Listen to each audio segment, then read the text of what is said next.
This is a Poetry Burst video for the Emigree by Carol Rumans. First, let us read the poem. There once was a country. I left it as a child, but my memory of it is sunlight clear, for it seems I never saw it in that November, which I am told comes to the mildest city. The worst news I receive of it cannot break my original view, the bright, filled paperweight. It may be at war, it may be sick with tyrants, but I am branded by an impression of sunlight. The white streets of that city, the graceful slopes glow even clearer as time rolls its tanks and the frontiers rise between us, close like waves. That child's vocabulary I carried here, like a hollow doll, opens and spills a grammar. Soon I shall have every coloured molecule of it. It may by now be a lie, banned by the state, but I can't get it off my tongue. It tastes of sunlight. I have no passport, there's no way back at all, but my city comes to me in its own white plane. It lies down in front of me, docile as paper. I comb its hair and love its shining eyes. My city takes me dancing through the city of walls. They abuse me of absence, they circle me. They accuse me of being dark in their free city. My city hides behind me. They mutter death, and my shadow falls as evidence of sunlight.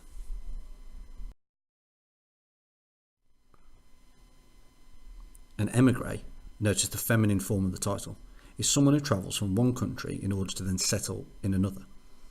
The poem is about the power of memory and nostalgia.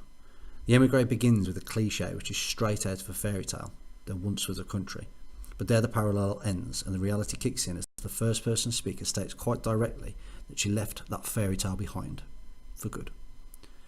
Rumans herself says that the poem is about the conflict between imagination and convention, what you expect in your mind and what you actually have to do. The speaker here only has power over the images in her head.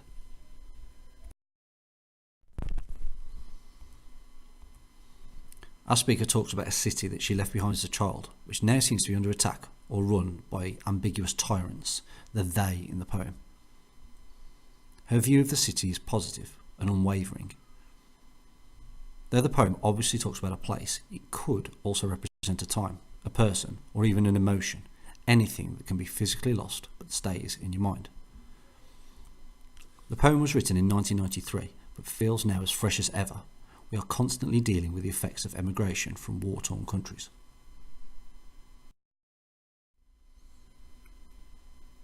Here are some ideas about structure and form within the poem. The poem is written in first person, establishing a personal tone. There is no regular rhythm or rhyme scheme, surrounding the memory of the city and the city itself in a sense of chaos. There is a juxtaposition between the use of enjambments and end stops, which could symbolise the speaker's desire for freedom and her actual confinement within the city of walls. There is an almost overuse of the pronoun it in the first stanza. This could indicate the ambiguity of the place, as this situation is one shared by many, or it could represent the distance that has been built up between the speaker and the city. However, the personification of the city in the final stanza suggests that the memory is getting stronger rather than fading. The poem then ends on the noun sunlight, which is repeated throughout. Despite the negativity, it seems good wins in the end.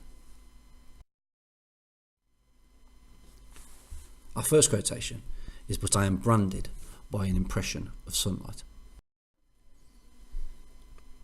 The motif of sunlight is used throughout the poem to symbolise the positivity and warmth that the speaker feels towards her city. She hasn't given up on it.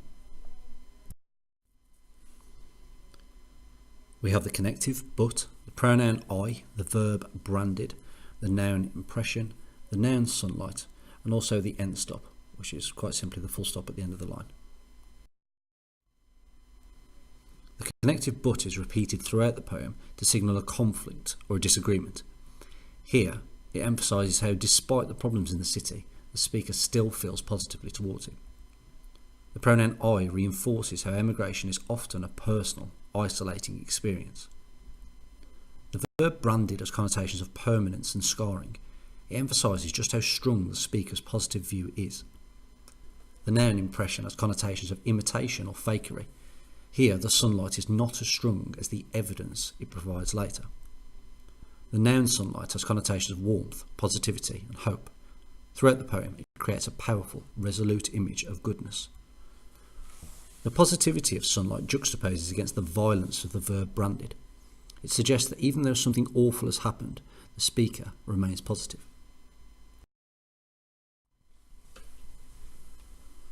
Our next quotation is, "I have no passport, but my city comes to me in its own white plane."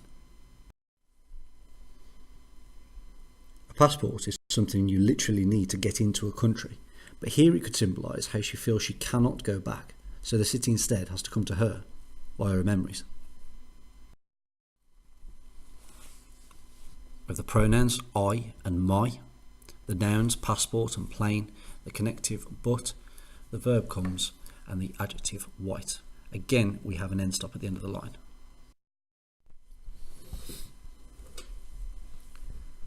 The noun passport literally refers to the speaker's inability to return to her country.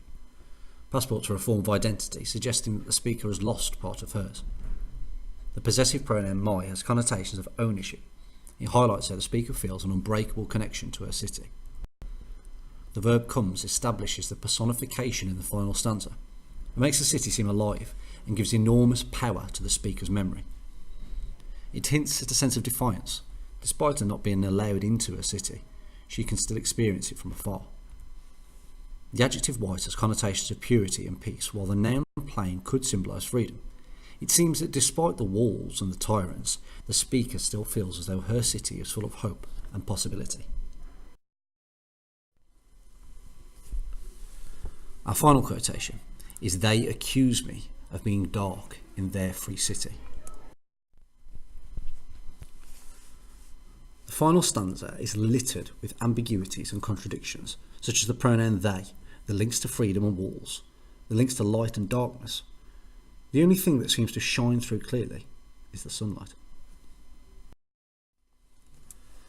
We have the pronoun they, the verb accuse, the adjective dark, the pronoun there, and the adjective free. The pronoun they is ambiguous. It seems to refer to the tyrants that have forced the speaker from a city, but could also refer to the walls that keep her out. The walls themselves could symbolise rules, laws, or political oppression. The verb accuse is harsh and has connotations of blame. There is a direct conflict between the speaker and the they that she talks about. The possessive pronoun there juxtaposes with my in the previous quote. It reinforces the conflict between the two sides as they battle for ownership of the city. The adjective free juxtaposes with the noun walls. It seems bitter and sarcastic. Combined with the adjective dark, it seems that the speaker feels that the view of the tyrant, where she's the problem and they have created freedom, directly contradicts her own. However, despite the conflict, Rumens's original idea about imagination versus convention allows the speaker to maintain control over the city in her powerful, nostalgic memory, which remains sunlight clear.